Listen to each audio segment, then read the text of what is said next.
Shalom, renungan hari ini berjudul ketika kebencian terasa benar.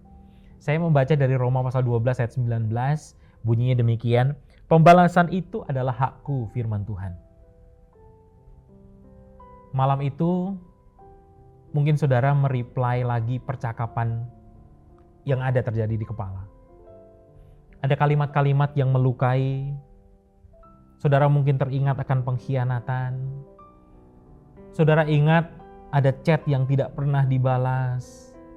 Saudara mengingat ada teman yang menusuk dari belakang. Atau bahkan ada orang yang mempermalukan saudara di depan orang lain. Dan jujur, kita marah. Saudara marah. Bahkan mungkin bukan sekedar marah. Kita ingin orang yang melakukannya merasakan sakit yang sama. Di dalam hati ada suara yang berkata begini, wajar kok kalau kamu benci. Mereka pantas mendapatkan itu.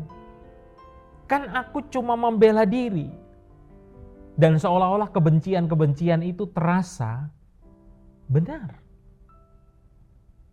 Dalam dunia yang penuh konflik ini saudara, balas dendam itu terasa logis. Karena kalau aku tidak melawan, aku diinjak. Kalau aku tidak membalas, aku kalah. Tapi Injil datang dan berkata sesuatu yang mengejutkan. Pembalasan adalah hakku, kata Tuhan. Artinya apa? Artinya, saudara, kita tidak perlu menjadi hakim. Kita tidak perlu menjadi algojo. Kita tidak perlu memikul beban untuk mengatur keadilan semesta. Namun disinilah masalahnya.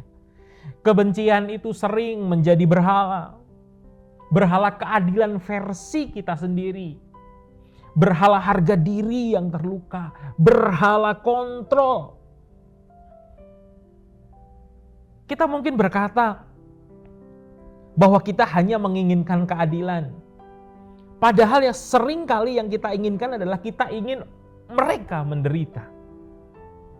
Dan tanpa sadar, hati kita terjebak dalam spiral kebencian-kebencian itu. Kebencian membuat kita merasa kuat sesaat. Tapi perlahan kebencian itu akan menggerogoti jiwa kita.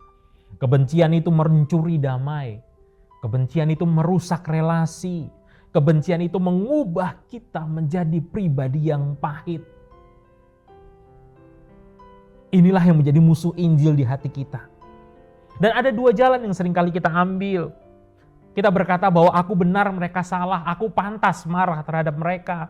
Kita membangun identitas kita dari posisi moral yang lebih tinggi dibandingkan orang lain. Atau kita bisa berkata, sudahlah aku tidak lagi peduli. Kita mematikan hati kita agar tidak merasa sakit. Dan keduanya ini bukanlah jalan Kristus. Kenapa? Karena Yesus tidak menyangkal kejahatan. Yesus tidak berkata bahwa luka itu kecil. Yesus tidak menyepelekan pengkhianatan karena ia sendiri dikhianati, ia sendiri difitnah, ia sendiri disalibkan secara tidak adil. Dan di kayu salib, Yesus punya hak penuh untuk membalas. Namun yang keluar dari mulutnya adalah, ya Bapa, ampunilah mereka. Ini bukan kelemahan, saudara. Ini kuasa kasih karunia. Salib menunjukkan bahwa keadilan Allah itu nyata. Dosa tidak pernah diabaikan. Tetapi salib juga menunjukkan bahwa kasih Allah lebih besar daripada kebencian manusia. Di salib, Kristus menanggung murka agar kita tidak hidup dalam murka. Di salib, Yesus memikul pembalasan agar kita dibebaskan dari kebutuhan membalas. Tim Keller pernah berkata begini, kita lebih berdosa dari yang kita bayangkan, namun lebih dikasihi daripada yang kita harapkan. Kalau kita sadar betapa besar pengampunan yang kita terima, kita mulai belajar melepaskan kebencian yang kita pegang. Pertobatan hari ini mungkin bukan tentang berhenti melakukan sesuatu. Pertobatan hari ini mungkin tentang melepaskan sesuatu dari pengadilan hatimu. Mengaku di hadapan Tuhan, Tuhan, aku marah, aku terluka, tetapi aku tidak mau kebencian ini menjadi Tuhan di dalam hidupku. Mungkin itu yang kita perlu lakukan. Inilah waktunya bagi kita juga untuk percaya bahwa Allah lebih adil daripada kita, percaya bahwa Allah melihat, percaya bahwa Allah akan menyelesaikan yang belum selesai, bahwa kita aman di tangannya. Dan ketika kita mau menyerahkan pembalasan kepada Tuhan, kita tidak akan kehilangan kekuatan. Kita menemukan kebebasan karena kebencian itu mengikat dan kasih karunia itu membebaskan. Hari ini mungkin saudara masih terluka. Mungkin proses pengampunan tidaklah instan. Tapi ingat, Kristus tidak hanya memerintahkanmu untuk mengampuni, Ia terlebih dahulu mengampunimu.